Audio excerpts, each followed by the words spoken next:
Assalamualaikum warahmatullahi wabarakatuh. Kembali lagi di channel Seram Sejati. Sebelum kita lanjut ke ceritanya, tekan dulu tombol like video ini dan ingat, tekan juga tombol subscribe channel ini. Nyalakan juga lonceng notifikasinya agar tidak ketinggalan cerita-cerita lainnya dari channel ini. Hujan turun tipis ketika paket itu sampai di rumahku. Kotaknya kecil, basah di sudut-sudutnya.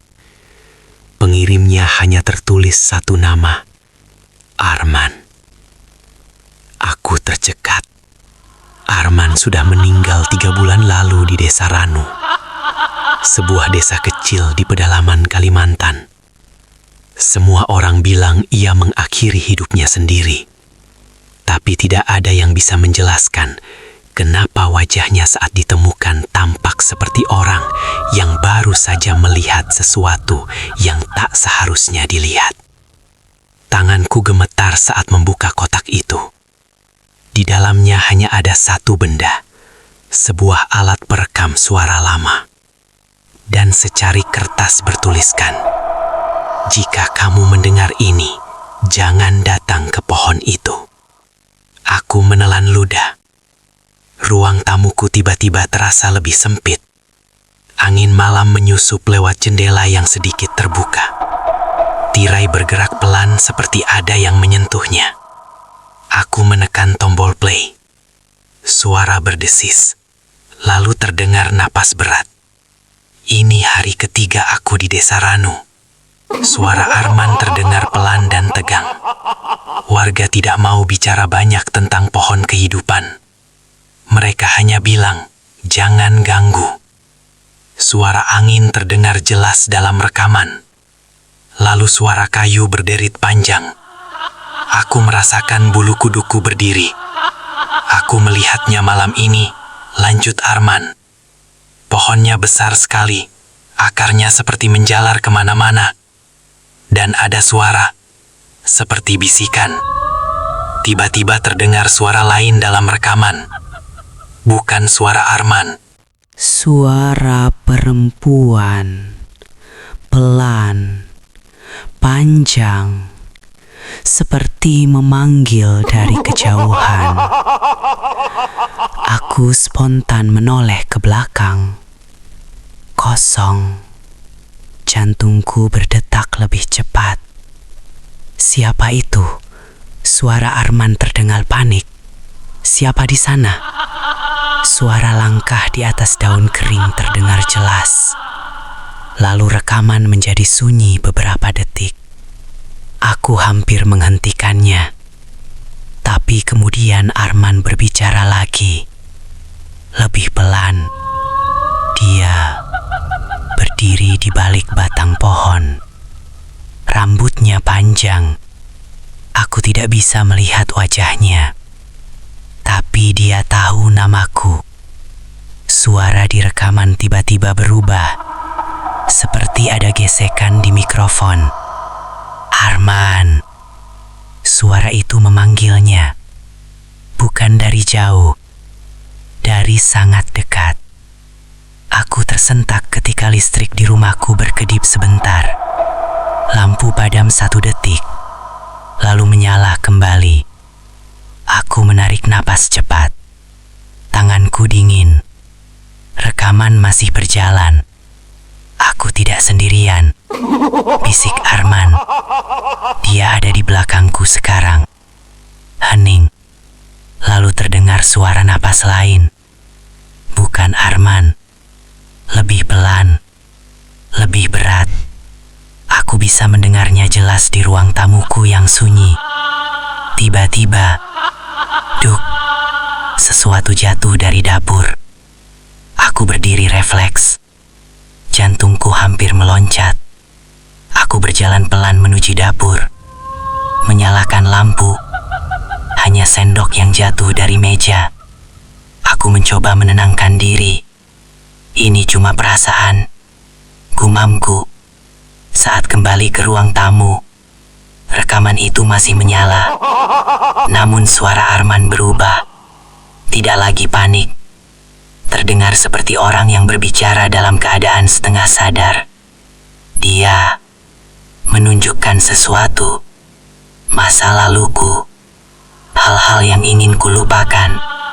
Kenapa pohon itu tahu semua ini? Suara perempuan itu terdengar lagi. Kali ini lebih jelas. Datanglah.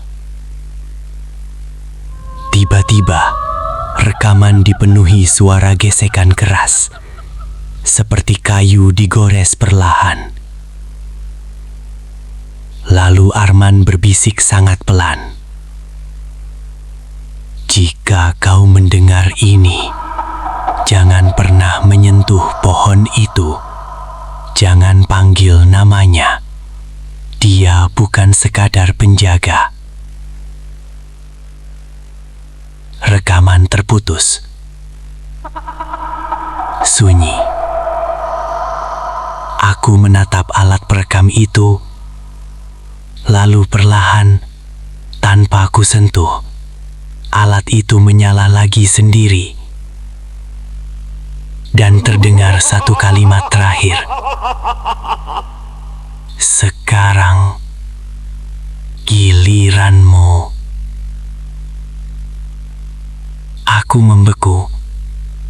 Angin malam tiba-tiba berhenti. Dan dari jendela yang gelap, aku merasa ada seseorang berdiri di luar, menatapku tanpa bergerak. Aku tidak berani mendekat. Karena dalam pantulan kaca, bayanganku tidak sendirian. Karena dalam pantulan kaca, bayanganku tidak sendirian. Aku memejamkan mata sejenak, berharap itu hanya ilusi karena lelah. Tapi saat kubuka lagi, bayangan kedua itu masih ada. Berdiri diam di belakangku. Rambutnya panjang menutupi wajah. Aku berbalik cepat. Kosong. Hanya halaman gelap dan suara serangga malam. Napasku tidak teratur. Aku tahu satu hal. Rekaman itu bukan sekadar pesan. Itu undangan.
Aku merasakan udara di ruangan itu mendadak lebih dingin.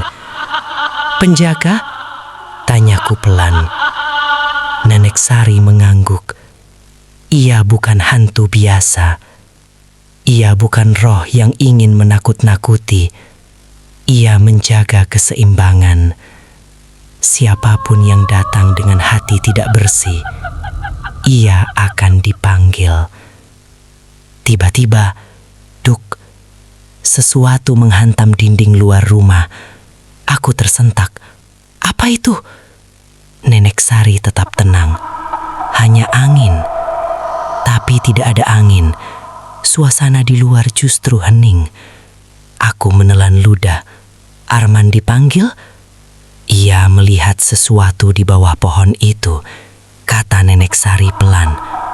"Bukan makhluk menyeramkan, tapi dirinya sendiri." Aku tidak mengerti. Nenek Sari bangkit perlahan, mengambil sebuah kain tua dari meja. Di dalamnya ada gelang kayu sederhana. "Ini milik Jaya," katanya. "Siapa Jaya?" Wajahnya berubah muram. Pemuda desa yang dulu mencoba melawan aturan. Ia menertawakan cerita tentang penjaga. Suatu malam ia pergi ke pohon itu dan memanggil namanya dengan keras. Lampu kecil di ruangan itu tiba-tiba berkedip. Aku refleks menoleh. Saat kembali menatap Nenek Sari, ia sudah berdiri sangat dekat di depanku. Aku terlonjak mundur. "Kau juga sudah dipanggil," bisiknya pelan. Hampir seperti suara dalam rekaman itu. Aku bisa merasakan bulu kudukku berdiri lagi. Bagaimana cara menghentikannya? Tanyaku. Suaraku hampir tidak terdengar. Nenek Sari menatap lurus ke mataku. Tidak semua panggilan harus dihentikan. Di luar, terdengar suara langkah pelan di atas tanah kering, seperti seseorang berjalan mengitari rumah. Aku menoleh ke jendela. Sosok tinggi berdiri di tepi hutan, diam menatap ke arahku. Ketika aku berkedip, sosok itu sudah tidak ada. Nenek Sari kembali duduk, seolah tidak terjadi apa-apa. "Malam bulan mati akan datang 2 hari lagi," katanya pelan. "Jika kau ingin tahu kebenaran tentang Arman, kau harus datang ke pohon itu." Aku ingin berkata tidak, tapi jauh di dalam diriku ada rasa lain, bukan hanya takut, seperti ada sesuatu yang memanggil namaku pelan dari arah hutan. Dan aku tahu, sejak aku mendengar rekaman itu, aku sudah menjadi bagian dari cerita ini. Dan aku tahu, sejak aku mendengar rekaman itu, aku sudah menjadi bagian dari cerita ini. Malam itu, aku tidak bisa tidur di rumah Nenek Sari. Suara hutan seperti berbisik tanpa henti. Angin menyentuh dinding kayu, membuat bunyi gesekan pelan. Setiap kali aku memejamkan mata, bayangan pohon besar itu muncul di pikiranku. Tiba-tiba, suara Nenek Sari terdengar dari ruang depan. "Kau ingin tahu tentang Jaya, bukan?" Aku keluar dari kamar. Ia duduk di dekat lampu kecil. Wajahnya diterangi cahaya redup. "Ceritakan padaku," kataku pelan. Nenek Sari menatap api kecil di lampu itu, seolah melihat masa lalu di dalamnya. "Jaya dulu pemuda paling berani di desa Ranu," katanya. "Ia kuat, pintar, dan tidak percaya pada hal-hal gaib. Ia sering berkata, kalau memang ada penjaga, kenapa tidak pernah terlihat jelas? Aku bisa membayangkan nada suaranya yang menantang. Suatu sore, lanjut Nenek Sari, ia pergi ke hutan sendirian. Ia ingin membuktikan bahwa pohon kehidupan hanyalah pohon biasa. Suasana rumah terasa makin sunyi. Bahkan suara serangga di luar berhenti, seolah ikut mendengarkan. Di bawah pohon itu, Jaya berdiri sambil tertawa. Ia memanggil penjaga dengan suara keras. Ia menantang. Aku menelan ludah. Lalu, tanyaku. Nenek Sari tidak langsung menjawab. Ia bangkit perlahan dan berjalan ke pintu rumah. Aku mengikuti langkahnya. Dari ambang pintu, hutan terlihat gelap dan dalam.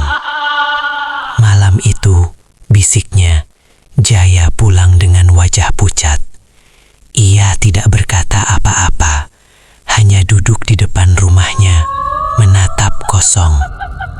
Angin tiba-tiba bertiup kencang, membuat pintu berderit keras. Aku tersentak.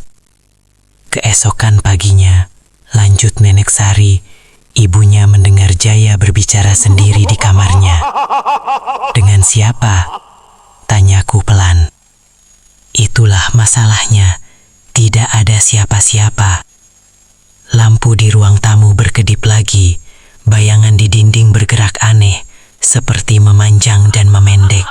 Jaya berkata bahwa pohon itu memperlihatkan sesuatu. Kata Nenek Sari, kenangan yang ingin ia lupakan. Kesalahan kecil yang ia anggap tidak penting. Rasa iri yang ia sembunyikan. Kata-kata yang pernah melukai orang lain. Aku merasakan sesuatu menusuk di dada. Seolah cerita itu bukan hanya tentang Jaya. Semakin ia mencoba menolak, semakin jelas suara itu di kepalanya. Lanjut Nenek Sari. Penjaga tidak menyentuhnya, tidak mengejarnya. Ia hanya menunjukkan. Tiba-tiba,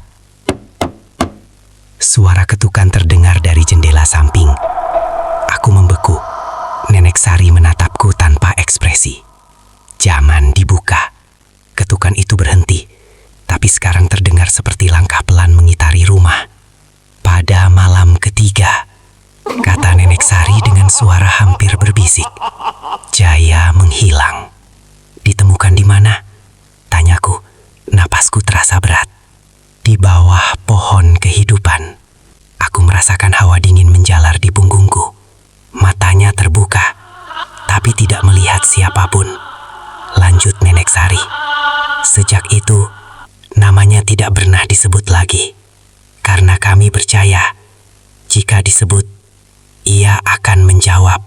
Suasana menjadi sangat hening. Lalu, sangat pelan, dari arah hutan terdengar suara seperti bisikan panjang. Aku menoleh cepat keluar. Di antara pepohonan gelap, aku melihat sesuatu berdiri diam. Tinggi. Tidak bergerak. Aku mengedipkan mata. Sosok itu masih ada. Nenek, suaraku bergetar. Nenek Sari tidak melihat ke arah hutan. Ia hanya berkata pelan. Ia tidak suka jika ceritanya dibuka. Tiba-tiba sosok itu bergerak satu langkah maju. Aku tersentak mundur. Dan dalam hitungan detik, sosok itu menghilang di balik gelap. Napasku terasa tercekat. Nenek, bisiku lagi.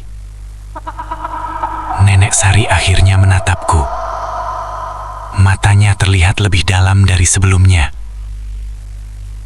Sekarang kau tahu tentang Jaya, katanya. Pertanyaannya, apakah kau siap jika pohon itu menunjukkan tentang dirimu. Angin kembali berhembus. Dan untuk pertama kalinya, aku sadar rasa takutku bukan hanya karena penjaga, tapi karena kemungkinan bahwa ia benar-benar tahu siapa diriku sebenarnya. Tapi karena kemungkinan bahwa ia benar-benar tahu siapa diriku sebenarnya, malam bulan mati akhirnya tiba. Langit gelap tanpa cahaya bulan. Hutan di belakang desa Ranu terlihat seperti dinding hitam yang hidup.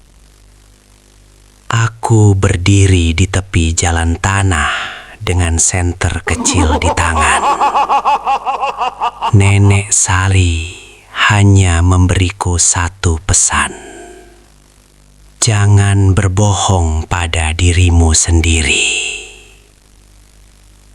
Langkah pertamaku masuk ke hutan terasa berat. Daun kering berderak pelan di bawah kakiku. Udara lembab dan dingin. Semakin jauh aku berjalan, suara desa menghilang. Hanya tersisa napasku dan bunyi serangga yang tidak beraturan. Lalu aku melihatnya. Pohon itu lebih besar dari bayanganku. Batangnya tebal, menjulang tinggi seperti tiang penyangga langit. Akar-akar besarnya mencengkram tanah seperti tangan raksasa. Aku mendekat perlahan. Senterku berkedip. Sekali, dua kali, lalu mati. Gelap total. Jantungku berdetak kencang. Aku mencoba menyalakan senter lagi, tapi tidak menyala. Dalam gelap itu, aku mulai menyadari sesuatu. Pohon itu mengeluarkan suara. Bukan suara angin, bukan suara daun, tapi suara seperti tarikan napas panjang. Masuk, keluar, masuk, keluar. Aku menahan napas, mencoba memastikan itu bukan imajinasiku.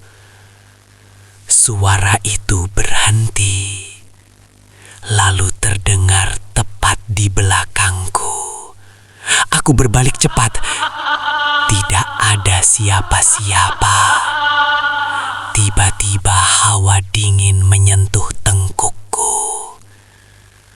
Kenapa kau datang? Suara itu bukan dari luar, ia muncul langsung di dalam kepalaku. Aku terhuyung satu langkah mundur.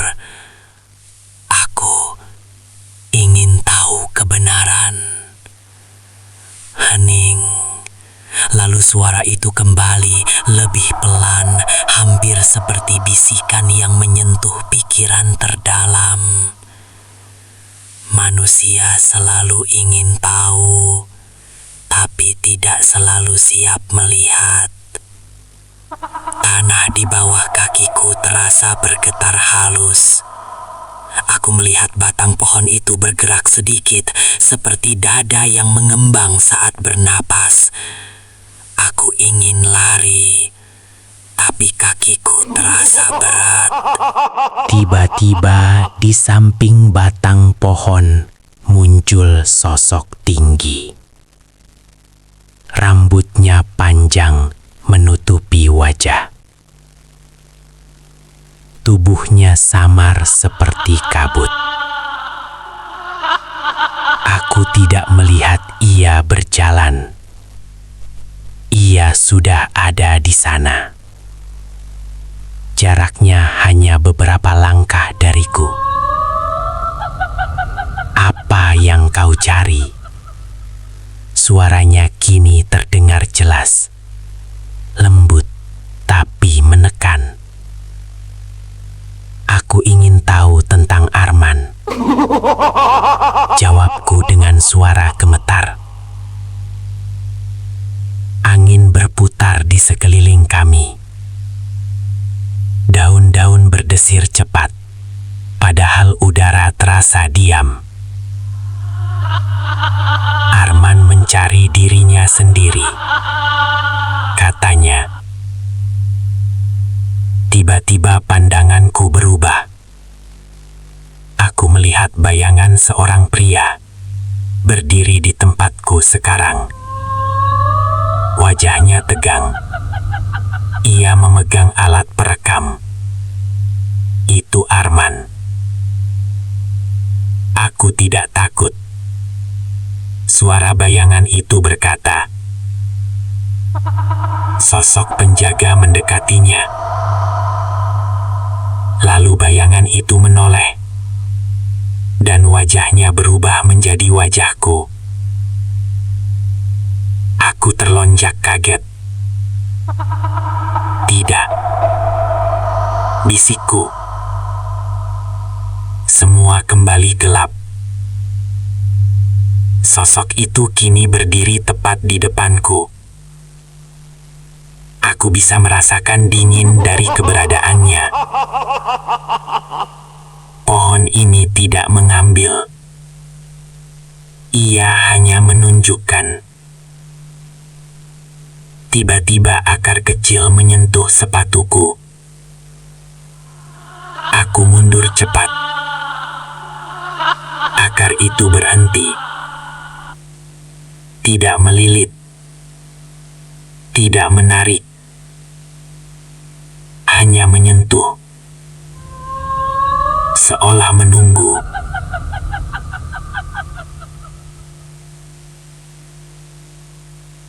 Apa yang akan kau lakukan jika melihat dirimu tanpa topeng? Suara itu bertanya.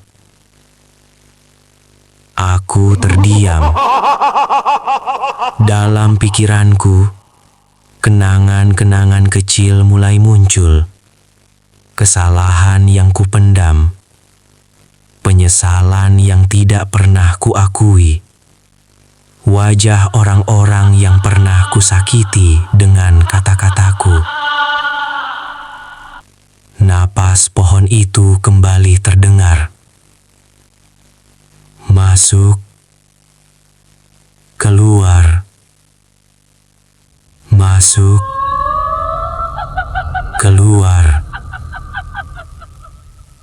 Aku menyadari sesuatu yang membuatku lebih takut dari sosok di depanku. Pohon itu tidak memaksaku tinggal. Ia memberiku pilihan. Tiba-tiba, senterku menyala sendiri. Cahayanya langsung menyorot wajah sosok itu. Dan untuk sepersekian detik, aku melihat matanya.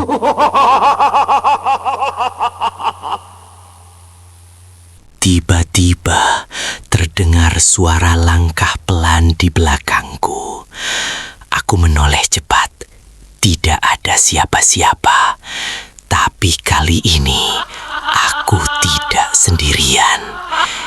Akhirnya kau datang juga. Suara itu sangat familiar. Aku mengenal nada bicaranya. Arman, bisikku. Sosok samar muncul di samping batang pohon. Wajahnya pucat, tapi bukan seperti orang sakit. Lebih seperti seperti orang yang sudah lama tidak tidur. Matanya dalam, penuh sesuatu yang sulit dijelaskan. Aku tidak mati seperti yang mereka pikirkan, katanya pelan. Aku mundur satu langkah. Apa maksudmu? Ia tersenyum tipis, tapi senyumnya terasa berat. Aku tidak disakiti, tidak dikejar, tidak dipaksa. Aku hanya diperlihatkan. Angin tiba-tiba berputar mengelilingi kami. Daun-daun bergetar cepat. Dalam sekejap, suasana hutan berubah seperti mimpi. Aku melihat bayangan lain muncul di sekitar kami. Arman berdiri di bawah pohon ini, memegang alat perekamnya. Aku hanya ingin membuktikan. Suara bayangan itu berkata bahwa semua ini bisa dijelaskan. Penjaga muncul perlahan di hadapannya. Apa yang kau sembunyikan? Suara lembut itu terdengar. Aku tidak menyembunyikan apa-apa, jawab Arman dengan nada keras. Tiba-tiba bayangan berubah. Aku melihat seorang anak kecil duduk sendirian di sudut kamar. Itu Arman kecil, wajahnya murung. Aku tidak pernah cukup baik. Suara anak itu berbisik. Arman di hadapanku menunduk. Aku selalu ingin membuktikan diri kepada orang tuaku, kepada dunia, kepada diriku sendiri. Aku bisa merasakan sesak di dadaku. Pohon itu menunjukkan semua yang tidak ingin kulihat. Lanjutnya, kesombongan, rasa iri, ketakutanku sendiri. Tiba-tiba, kerak. Suara keras dari atas membuatku terlonjak. Salah satu cabang besar pohon bergerak pelan, padahal tidak ada angin. Aku menatap ke atas, dan untuk sepersekian detik, aku melihat banyak bayangan wajah di antara ranting-rantingnya. Lalu hilang. Penjaga tidak menghukum, kata Arman. Ia hanya membuka pintu. Apa yang ada di balik pintu itu? Tanyaku dengan suara bergetar. Arman menatapku lurus. Dirimu sendiri. Suasana menjadi hening. Napas pohon itu kini terdengar seperti bisikan banyak orang sekaligus. Aku mencoba menolak. Lanjut Arman. Tapi semakin aku menolak, semakin jelas semuanya. Aku sadar selama ini aku hidup dengan topeng. Ia mendekat satu langkah, dan saat aku melihat semuanya tanpa topeng, aku tidak sanggup. Tiba-tiba wajahnya berubah, matanya membesar. Jangan ulangi kesalahanku, katanya cepat. Tanah di bawah kakiku terasa bergetar lagi. Akar kecil muncul di permukaan, bergerak pelan seperti mencari sesuatu. Apa yang harus kulakukan? Tanyaku panik. Arman menoleh ke arah pohon. Jangan melawan, jangan menyangkal. Jika kau dipanggil, jawab dengan jujur. Suara napas pohon itu semakin keras. Masuk, keluar, masuk, keluar. Tiba-tiba Arman menatapku dengan ekspresi yang berbeda, lebih kosong. Aku tidak pergi, katanya pelan. Aku hanya menjadi bagian dari cerita. Tubuhnya mulai memudar seperti kabut tersapu angin. Arman, panggilku. Ia tersenyum samar.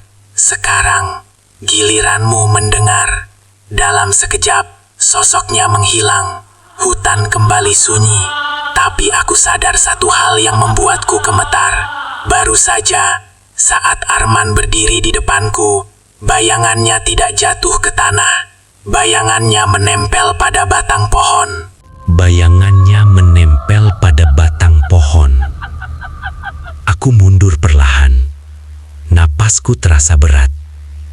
Di permukaan batang itu, bayangan Arman seperti menyatu dengan tekstur kayu. Tidak bergerak, tidak berkedip, hanya diam. Seperti bagian dari pohon sejak dulu. Lalu suara itu kembali. Semua yang datang meninggalkan jejak. Aku berlari, tidak ingat bagaimana kakiku membawaku keluar dari hutan. Yang kuingat hanya suara napas pohon itu masih terdengar di kepalaku, mengikuti setiap langkahku. Masuk, keluar, masuk, keluar. Aku tiba di rumah Nenek Sari dengan tubuh gemetar. Pintu sudah terbuka, seolah ia memang menungguku.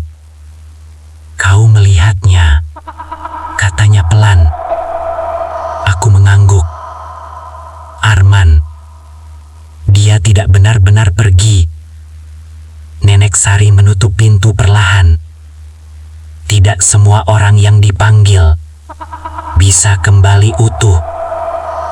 Aku duduk di lantai kayu, mencoba menenangkan diri. Bagaimana cara menghentikannya? Wajah Nenek Sari berubah serius. Ada ritual, tapi itu bukan untuk mengusir penjaga. Lalu untuk apa? Untuk membersihkan dirimu sebelum ia mengambil tempat di dalam hatimu. Angin tiba-tiba bertiup keras di luar. Dinding rumah bergetar pelan. Ritual itu jarang dilakukan. Lanjutnya, karena tidak semua orang berani jujur pada dirinya sendiri. Aku menatapnya. Apa yang harus kulakukan? Nenek Sari mengambil mangkuk kecil berisi air dan daun kering. Ia menaruhnya di tengah ruangan. Kau harus menyebut semua yang selama ini kau sembunyikan. Satu persatu. Tanpa alasan. Tanpa pembenaran. Aku terdiam. Itu terdengar lebih menakutkan daripada menghadapi sosok di hutan. Lampu kecil di sudut ruangan berkedip. Tiba-tiba terdengar suara ketukan keras di pintu. Duk, duk, duk. Aku tersentak berdiri. "Jangan dibuka," kata Nenek Sari tegas. Ketukan itu berhenti. Lalu terdengar suara langkah pelan mengitari rumah. "Kita tidak punya banyak waktu," bisiknya. Aku duduk kembali di depan mangkuk itu. "Mulailah," katanya. Aku menutup mata. Aku pernah menyakiti sahabatku dengan kata-kata yang tidak kupikirkan. Ucapku pelan. Air di mangkuk bergetar. Aku pernah iri pada keberhasilan orang lain. Angin di luar semakin keras. Aku sering berpura-pura baik, padahal hatiku tidak selalu bersih. Tiba-tiba, suara napas berat terdengar tepat di belakangku. Aku membuka mata. Tidak ada siapa-siapa. Tapi bayanganku di dinding terlihat lebih besar dan bergerak sedikit terlambat dari gerak tubuhku. "Nenek," bisikku. "Teruskan," katanya tegas. Aku takut terlihat lemah, jadi aku sering menyembunyikan rasa takutku dengan sikap angkuh. Mangkuk air itu bergetar lebih kuat. Lalu, gerak. Suara kayu retak terdengar dari atap. Aku menoleh ke atas. Bayangan panjang menjulur di langit-langit, seperti akar yang merayap. Apa itu? Suaraku hampir hilang. "Ia sedang mendengarkan," jawab Nenek Sari pelan.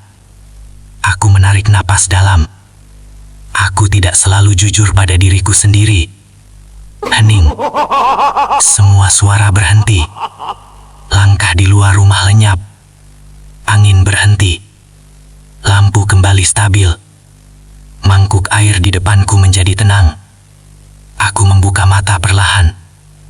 "Nenek, sudah selesai." Ia menatapku lama. "Belum." Jantungku kembali berdegup cepat. "Kau masih menyimpan satu hal yang paling kau takutkan." Aku membeku. Iya benar. Ada satu hal yang bahkan sulit kuakui dalam hati. Tiba-tiba pintu rumah terbuka sendiri dengan bunyi terbawa bau hutan. Di ambang pintu, dalam gelap, berdiri sosok tinggi dengan rambut panjang. Diam, menatap ke arahku. Nenek Sari berbisik pelan. Sekarang pilihanmu, mengaku atau menjadi bagian dari pohon itu. Napas pohon terdengar lagi. Masuk, keluar, dan aku tahu satu pengakuan terakhir akan menentukan apakah aku pulang sebagai diriku sendiri atau tidak pernah benar-benar pergi. Dan aku tahu satu pengakuan terakhir akan menentukan apakah aku pulang sebagai diriku sendiri atau tidak pernah benar-benar pergi. Sosok tinggi itu masih berdiri di ambang pintu rumah Nenek Sari, tidak bergerak. Rambut panjangnya tertiup angin malam yang masuk perlahan. Udara di ruangan terasa berat, seperti ada sesuatu yang menekan dadaku. Nenek, suaraku hampir tidak keluar. Tatap dia, bisik Nenek Sari. Jangan lari. Aku memaksa diriku mengangkat wajah. Sosok itu tidak memiliki ekspresi marah. Justru sebaliknya, wajahnya tenang, terlalu tenang. Apa yang kau sembunyikan? Suaranya terdengar langsung di kepalaku. Tanganku gemetar. Air di mangkuk kembali bergetar kecil. Aku tahu jawabannya. Napasku tercekat. Aku takut menjadi tidak berarti. Ruangan mendadak sunyi. Sosok itu melangkah masuk tanpa suara. Setiap langkahnya membuat lantai kayu berderit pelan. Aku selalu ingin diakui. Lanjutku, suaraku bergetar. Aku ingin dianggap penting. Karena itu aku sering meremehkan orang lain agar terlihat lebih baik. Tiba-tiba hawa dingin menyentuh kakiku. Aku menunduk. Dari celah lantai, akar kecil muncul perlahan. Tipis, panjang, bergerak seperti makhluk hidup. Aku tersentak mundur, tapi akar itu menyentuh pergelangan kakiku. Tidak menyakitkan, hanya dingin. Akar itu tidak melukai, kata Nenek Sari dengan suara tenang. Ia hanya mencari tempat yang kosong. Akar itu mulai merayap naik, menyentuh kulitku. Aku bisa merasakan sensasi aneh, seperti getaran halus di bawah permukaan kulitku. Tidak, bisikku. Sosok itu kini berdiri sangat dekat. Matanya menatap lurus ke dalam diriku. Jika kau terus berbohong, ia akan tinggal, katanya pelan. Aku memejamkan mata. Aku sering berpura-pura kuat, kataku cepat. Padahal aku takut ditinggalkan. Aku takut sendirian. Akar itu berhenti bergerak. Ruangan menjadi sangat sunyi. Lalu tiba-tiba, brak. Jendela belakang terbuka keras. Angin malam masuk lebih kencang. Lampu berkedip. Bayanganku di dinding terlihat aneh. Dari bahuku seperti ada cabang kecil yang tumbuh. Aku panik dan meraba bahuku. Tidak ada apa-apa. Tapi rasa dingin itu masih ada. Apalagi suara itu mendesak lembut. Air mata mengalir tanpa bisa aku tahan. Aku tidak mau menghadapi diriku sendiri. Ucapku lirih. Aku lebih suka menyalahkan keadaan daripada mengakui kelemahanku. Akar di kakiku mulai mundur perlahan. Sosok itu memiringkan kepala. Dan sekarang, aku membuka mata dan menatapnya. Sekarang, Aku memilih untuk melihat semuanya tanpa topeng. Hening panjang. Napas pohon terdengar kembali di kejauhan. Masuk, keluar, masuk, keluar. Akar yang menyentuh kulitku perlahan menghilang kembali ke celah lantai. Sensasi dingin itu memudar. Sosok tinggi itu mundur satu langkah. Untuk pertama kalinya, aku melihat wajahnya lebih jelas. Bukan wajah yang menakutkan, tapi wajah yang menyimpan banyak kesedihan. Keseimbangan, katanya pelan, itu yang kami jaga. Tiba-tiba, semua suara berhenti. Lampu stabil kembali. Angin mereda. Dan dalam sekejap, sosok itu lenyap. Aku terjatuh terduduk, napasku terengah-engah. Nenek, apakah sudah selesai? Tanyaku lemah. Nenek Sari menatapku lama. Untuk malam ini, ya.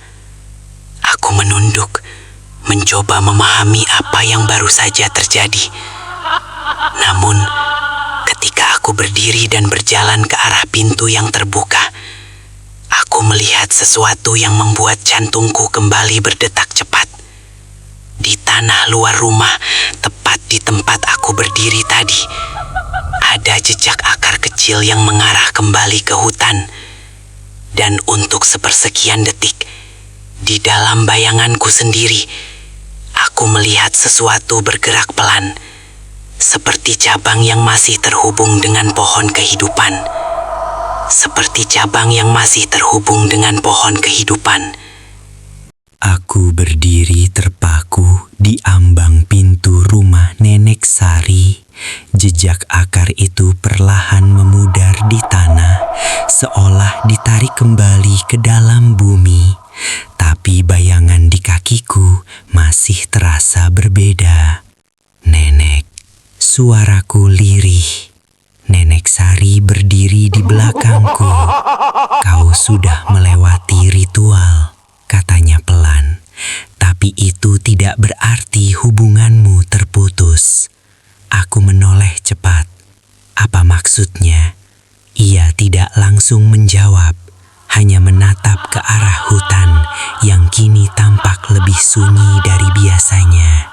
Penjaga tidak selalu memilih orang yang lemah. Lanjutnya, kadang ia memilih orang yang sudah berani melihat dirinya sendiri. Kata-kata itu membuat dadaku terasa sesak. Beberapa hari berlalu, aku tetap tinggal di desa Ranu. Entah kenapa kakiku terasa berat setiap kali ingin pergi, seolah ada sesuatu yang menahanku. Suatu sore, seorang pemuda datang ke desa. Namanya Raka. Ia membawa kamera dan buku catatan. Aku dengar ada pohon tua yang dianggap keramat di sini, katanya dengan nada penasaran. Aku ingin melihatnya. Aku membeku. Nada suaranya mengingatkanku pada Arman. Warga desa saling berpandangan, lalu tanpa sadar mata mereka tertuju padaku. Raka tersenyum. Kak, kamu tahu jalannya? Aku ingin berkata tidak, tapi sebelum kata itu keluar, napas panjang terdengar di telingaku. Masuk, keluar, masuk, keluar. Aku menoleh ke arah hutan. Bayangan pohon besar itu muncul jelas di pikiranku. Aku tahu, jawabku pelan. Malam itu kami berjalan menuju hutan. Langkah Raka ringan, penuh rasa ingin tahu. Benarkah ada penampakan? Tanyanya sambil tertawa kecil. Aku tidak menjawab. Semakin dekat ke pohon, udara terasa berubah. Dingin, lembab, sunyi. Raka mengangkat kameranya. Wow, besar sekali. pohon kehidupan berdiri megah di depan kami. Akar-akarnya menjalar seperti penjaga yang setia. Raka melangkah lebih dekat. "Jangan terlalu dekat," kataku cepat. Ia menoleh. "Kenapa? Takut?" Tiba-tiba angin berputar di sekitar kami. Kamera di tangannya mati mendadak. Baterainya tadi penuh," gumamnya bingung. Aku merasakan sesuatu yang familiar. Napas pohon itu kini terdengar jelas. Masuk, keluar, masuk, keluar. Raka menatap sekeliling. "Kak, kau dengar suara itu?" Aku tidak menjawab. Karena aku tidak lagi hanya mendengar, aku merasakannya. Dari bawah tanah, getaran halus naik melalui kakiku. Tidak menyakitkan, tidak dingin, justru hangat. Seperti panggilan. Tiba-tiba Raka menegang. Ada orang di belakang pohon itu. Ia melangkah mundur sedikit. Ada wanita berdiri di sana. Aku tahu siapa yang ia lihat. Tapi saat aku menatap ke arah yang sama, yang kulihat bukan sosok asing. Yang kulihat adalah bayanganku sendiri, berdiri di samping batang pohon. Raka berbisik. Dia menatapku. Suasana hening. Lalu suara lembut itu terdengar lagi. Keseimbangan harus dijaga. Raka menoleh padaku dengan wajah pucat. "Kak, siapa dia?" Aku melangkah maju perlahan. Akar kecil muncul di permukaan tanah, bergerak lembut. Aku tidak panik, tidak mundur. Untuk pertama kalinya, aku merasa tenang di bawah pohon itu. "Apa yang kau cari di sini, Raka?" tanyaku pelan. Ia terdiam, jawab dengan jujur. Matanya berkaca-kaca. "Aku ingin terkenal. Aku ingin orang tahu namaku." Aku menatapnya lama. Angin berhenti. Napas pohon menyatu dengan napasku. Masuk, keluar, masuk, keluar. Dalam pantulan batang pohon, aku melihat bayanganku berdiri tegak, tidak lagi gemetar. Aku mengerti sekarang. Penjaga tidak selalu berupa sosok menyeramkan. Kadang ia adalah orang yang sudah berani berdiri di antara manusia dan keserakahannya. Raka menatapku dengan bingung. "Kak, kenapa kau tersenyum seperti itu?" Aku menyentuh batang pohon perlahan. Hangat, hidup. "Aku hanya akan menunjukkan," kataku pelan. Di kejauhan, Nenek Sari berdiri di tepi hutan, mengawasi dengan wajah tenang. Dan untuk pertama kalinya, aku sadar, aku tidak lagi takut pada bayanganku sendiri. Karena kini, bayangan itu berdiri di samping pohon kehidupan, menunggu siapapun yang datang dengan pertanyaan yang belum berani mereka jawab. Menunggu siapapun yang datang dengan pertanyaan yang belum berani mereka jawab. Dan malam itu, pertanyaan itu akhirnya kembali padaku. Raka berdiri di hadapanku, wajahnya pucat. Pohon kehidupan menjulang sunyi, tapi napasnya terdengar jelas. Tidak hanya di telinga, di dalam dada. Masuk, keluar, masuk, keluar. "Apa maksudnya kau hanya akan menunjukkan?" tanya Raka dengan suara gemetar.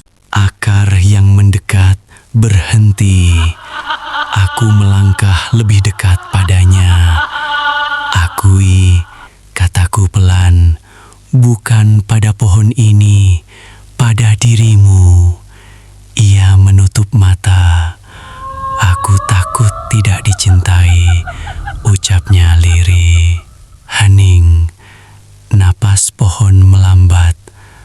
masuk, keluar, lalu semua akar perlahan kembali ke tanah.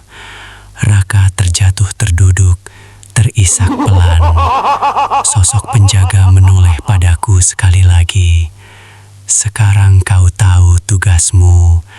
Dalam sekejap, sosok itu memudar seperti kabut tertiup angin. Aku berdiri di bawah pohon kehidupan. Tidak ada rasa takut, tidak ada rasa ingin lari, hanya kesadaran yang tenang. Raka menatapku dengan mata merah. Apa yang terjadi barusan? Aku tersenyum tipis. Kau baru saja melihat dirimu sendiri. Ia terdiam. Beberapa saat kemudian, ia bangkit perlahan. Kak, terima kasih. Aku tidak menjawab, karena saat ia berjalan menjauh menuju desa, aku tidak ikut melangkah. Kakiku tetap di tempat. Akar pohon terasa hangat di bawah telapak kakiku. Di kejauhan, Nenek Sari berdiri di tepi hutan. Ia tidak terlihat terkejut. Ia hanya mengangguk kecil, seolah sudah tahu. Langit malam tetap gelap tanpa bulan. Tapi bagiku, hutan ini tidak lagi terasa asing. Aku menyentuh batang pohon kehidupan. Hangat, bernapas, masuk, keluar. Aku menatapnya lama. Dalam matanya, aku melihat diriku beberapa waktu lalu. Penuh rasa ingin tahu, penuh pembuktian, penuh keinginan untuk diakui. Aku menatapnya lama. Dalam matanya, aku melihat diriku beberapa waktu lalu. Penuh rasa ingin tahu, penuh pembuktian, penuh keinginan untuk diakui. Pohon ini tidak menghukum, kataku pelan. Ia hanya membuka apa yang kau sembunyikan. Angin berputar pelan. Daun-daun bergerak seperti berbisik. Tiba-tiba, tanah di sekitar Raka bergetar ringan. Ia terlonjak. Apa itu? Akar kecil muncul di permukaan tanah. Tidak cepat, tidak kasar. Hanya muncul seperti tangan yang ingin menyentuh. Raka mundur satu langkah.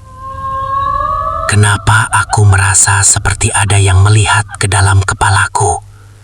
Bisiknya. Karena memang itu yang terjadi, pikirku. Di batang pohon, bayangan bergerak. Aku melihat wajah Arman, wajah Jaya, dan di antara mereka, bayanganku sendiri. Bukan lagi sebagai orang yang ketakutan, tapi sebagai bagian dari penjaga. Tiba-tiba udara menjadi sangat dingin. Sosok itu muncul di samping pohon. Rambut panjangnya bergerak pelan meski angin berhenti. Ia tidak menatap Raka. Ia menatapku.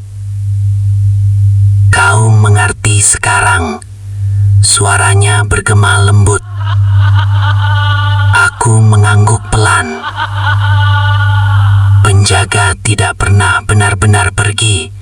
Lanjut suara itu. Ia berpindah. Jantungku berdegup keras. Apakah itu berarti suaraku hampir tidak terdengar? Keseimbangan harus dijaga. Tiba-tiba Raka berteriak kecil. Aku melihat sesuatu. Ia menatap kosong ke depan. Aku melihat diriku berdiri di depan orang-orang, Tetapi wajah mereka membelakangiku. Air matanya jatuh. Aku pikir aku ingin terkenal, tapi sebenarnya aku takut tidak dianggap ada. Dan dalam pantulan permukaannya, aku tidak lagi melihat bayangan orang yang takut pada kegelapan. Aku melihat seseorang yang berdiri di antara manusia dan rahasia mereka sendiri. Jika suatu hari kau datang ke desa Ranu dengan rasa penasaran yang membara, dan kau bertanya tentang pohon kehidupan, mungkin kau akan melihat seseorang berdiri di bawahnya. Diam, tenang, menunggu. Dan saat angin menyentuh telingamu, kau akan mendengar bisikan pelan. Apa yang kau sembunyikan?